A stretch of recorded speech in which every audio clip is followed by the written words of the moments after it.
2 Chronicles 32. After these things and the establishment thereof, Sennacherib king of Assyria came and entered into Judah and encamped against the fenced cities, and thought to win them for himself. And when Hezekiah saw that Sennacherib was come, and that he was purposed to fight against Jerusalem, he took counsel with his princes and his mighty men to stop the waters of the fountains which were without the city, and they did help him. So there was gathered much people together, who stopped all the fountains, and the brook that run through the midst of the land, saying, Why should the kings of Assyria come and find much water? Also he strengthened himself, and built up all the wall that was broken, and raised it up for to the towers, and another wall without, and repaired Milo in the city of David, and made darts and shields in abundance. And he set captains of war over the people, and gathered them together to him in the street of the gate of the city, and spake comfortably to them, saying, Be strong and courageous, be not afraid nor dismayed for the king of Assyria, nor for all the multitude that is with him. For there is more with us than with him. With him is an arm of flesh, but with us is the Lord our God to help us, and to fight our battles. And the people rested themselves upon the words of Hezekiah, king of Judah.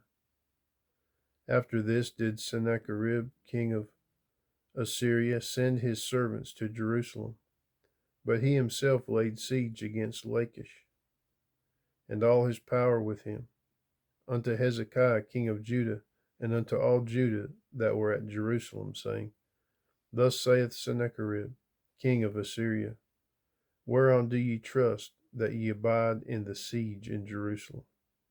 Doth not Hezekiah persuade you to give over yourselves to die by famine and by thirst, saying, The Lord our God shall deliver us out of the hand of the king of Assyria? Hath not the same Hezekiah taken away his high places and his altars, and commanded Judah and Jerusalem, saying, Ye shall worship before one altar, and burn incense upon it? Know ye not what I and my fathers have done unto all the people of our other lands, where the gods of the nations of those lands anyways able to deliver their lands out of mine hand? Who was there among all the gods of those nations that my fathers utterly destroyed, that could deliver his people out of mine hand, that your God should be able to deliver you out of mine hand? Now therefore let not Hezekiah deceive you, nor persuade you on this manner, neither yet believe him, for no God of any nation or kingdom was able to deliver his people out of mine hand, and out of the hand of my fathers. How much less shall your God deliver you out of mine hand? And his servant spake yet more against the Lord God, and against his servant Hezekiah. He wrote also letters to rail on the Lord God of Israel, and to speak against him, saying, As the gods of the nations of other lands have not delivered their people out of mine hand, so shall not the God of Hezekiah deliver his people out of mine hand. Then they cried with a loud voice in the Jews' speech unto the people of Jerusalem that were on the wall, to affright them and to trouble them, that they might take the city. And they spake against the God of Jerusalem, and against the gods of the people of the earth, which were the work of the hands of men. And for this cause Hezekiah the king and the prophet Isaiah the son of Amos prayed and cried to heaven. And the Lord sent an angel which cut off all the mighty men of valor, and the leaders and captains in the camp of the king of Assyria. So he returned with shame of face to his own land. And when he was come into the house of his God, they that came forth of his own bowels slew him there with the sword. Thus the Lord saved Hezekiah and the inhabitants of Jerusalem from the hand of Sennacherib, the king of Assyria, and from the hand of all other, and guided them on every side. And many brought gifts unto the Lord to Jerusalem, and presents to Hezekiah king of Judah, so that he was magnified in the sight of all nations from thenceforth. In those days Hezekiah was sick to the death, and prayed unto the Lord, and he spake unto him, and he gave him a sign. And Hezekiah rendered not again according to the benefit done unto him, for his heart was lifted up.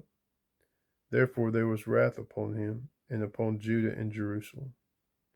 Notwithstanding Hezekiah humbled himself for the pride of his heart, both he and the inhabitants of Jerusalem, so that the wrath of the Lord came not upon them in the days of Hezekiah.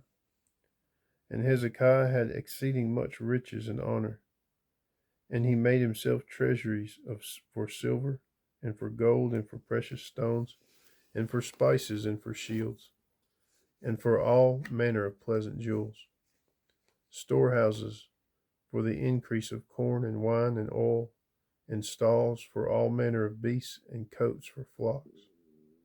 Moreover, he provided him cities and possessions of flocks, herds in abundance, for God had given him substance very much.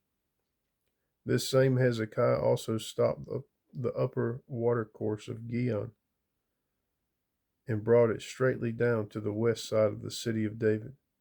And Hezekiah prospered in all his works. Howbeit in the business of the ambassadors of the princes of Babylon, who sent unto him to inquire of the wonder that was done in the land, God left him to try him, that he might know all that was in his heart.